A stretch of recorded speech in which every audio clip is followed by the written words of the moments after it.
tell me what to do. I'll tell you what to do. Okay, there's a lot going on in this video, and before you take a side, let's watch the video and I'll break it down.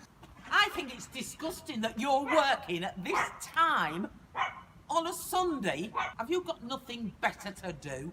We are permitted to start work from 8 AM on a weekend. My son is a lawyer, and this is breaking noise pollution laws. And I'll have you know, there's a family across the road with a newborn, and all this racket is bound to give them a load of stress. Well, if we're causing them stress, they can tell me. If we're causing you stress, I don't mind starting a bit later. We can ask the client if she's happy with it. That's fine. Is your client the woman who lives here? Yeah. Right, I'll speak to her then. It's not necessary to bang that hard, is it? Look, I'll bang on this door as hard as I want. Don't you tell me what to do. I'll tell you what to do.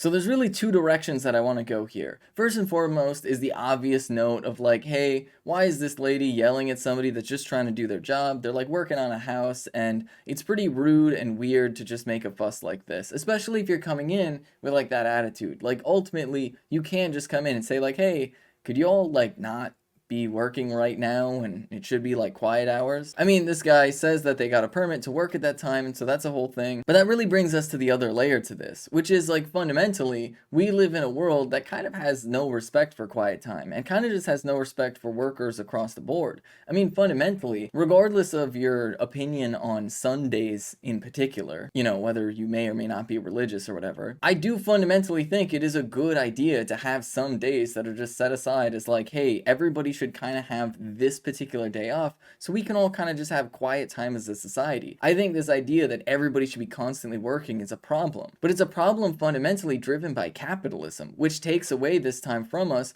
because companies, they don't want to waste a day. They want to be making profits, baby, every single day making profits. And that puts workers in a position where fundamentally a lot of workers skip weekends or don't even get weekends depending on the job that you're doing. And so that's why this person has to do this job where they're being paid to work on this building. And the reason why they're doing it is because it's literally their job, which means that they have to, otherwise they won't be able to afford a place to live. So it's not really their fault that they're working on a Sunday. It is really the fault of the system at large, because I don't know if you know this, but the UK is actually going through a pretty severe gas crisis right now, and energy bills are skyrocketing. And so there are a ton of people in the UK who are literally just struggling to afford their rent and food and housing. And so, yeah, it kind of makes sense that there'd be somebody working on a Sunday in the UK right now when economic times are like really tough because maybe people are putting in overtime. You don't know. And so that's one of the reasons why you shouldn't really come in with such an attitude. I mean, seriously,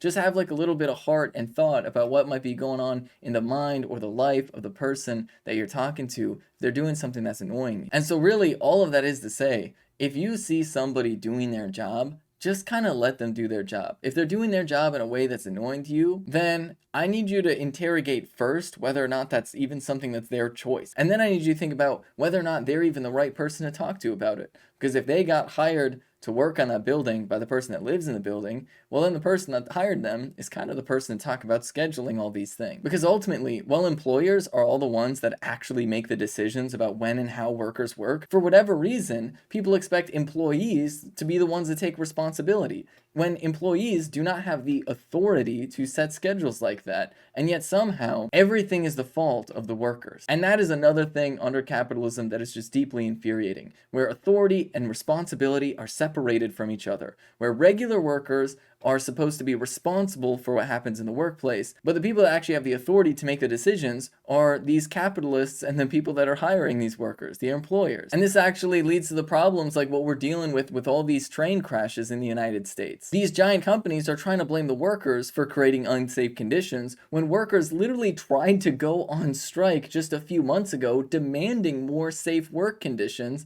because the employers were putting workers under conditions that just literally were not safe. They were expecting more than what was possible for workers. And so this is just another mechanism by which capitalists have created this cultural environment where instead of blaming employers for things that are obviously their fault, we are expected to cast all of our frustrations about society on the workers. And to that I say, if you want workers to take responsibility, then you give the workers the authority. And what do you call it when workers have authority over the economy? Dare I call it socialism?